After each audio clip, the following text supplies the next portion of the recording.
ایک آدمی تھا، وہ پریشان تھا، تو کسی اللہ والے کے پاس وہ گیا، تو اس اللہ والے نے سے کہا کہ جی میں بہت پریشان ہوں۔ کہا مجھے پتا ہے آپ کی پریشانی، آپ کی پریشانی کیا ہے کہ اللہ تعالیٰ میری کیوں نہیں مانتے؟ پریشانی کیا ہے کہ اللہ میری کیوں نہیں مانتے؟ کہا اس دنیا میں اللہ کسی کی نہیں مانیں گے، دنیا میں اللہ تعالیٰ نے کسی کی ماننی نہیں ہے، دنیا میں تو اللہ نے اپنی مرضی چلانی ہے، یفعل اللہ ما یشاء، اللہ تعالیٰ جو چاہیں گے وہ ہوگا۔ اس دنیا میں انسان کو اللہ تعالیٰ نے اپنی چاہت اور اپنی پسند پورا کرنے کے لیے بھیجا ہے کہ یہ اللہ کی پسند کو پورا کرے، یہ اللہ کی مرضی کو پورا کرے، یہ اللہ کو خوش کرے، اور آخرت کا جو جہان ہوگا اس جہان میں اللہ تعالیٰ اس کو خوش کریں گے۔ دو جہان، ایک جہان یہ اور ایک مرنے کے بعد۔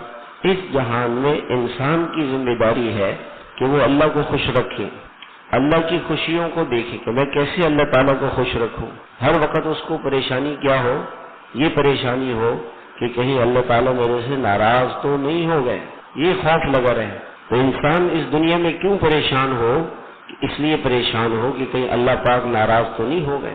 اللہ کا خوف، اللہ کا ڈر ہر وقت لگا رہے کہ ایک اللہ تعالیٰ کو میں خوش رکھوں، بس ایک ہی تو اللہ نے انسان سے مطالبہ کیا کہ مجھے خوش رکھ دو، مجھے راضی کرو، یہی تو کہا ہے، اور کیا کہا ہے؟ اس دنیا کی تھوڑی سی زندگی میں اللہ تعالیٰ نے کہا میری مان لو، اور جب آنکھ بند ہوگی تو ہمیشہ کے لیے اللہ تعالیٰ اس کی مانیں گے۔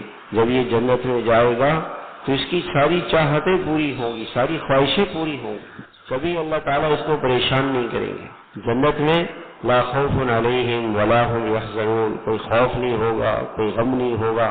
لا یمسهم فیہا نصب، اس جنت میں کوئی تھکاوٹ نہیں ہوگی،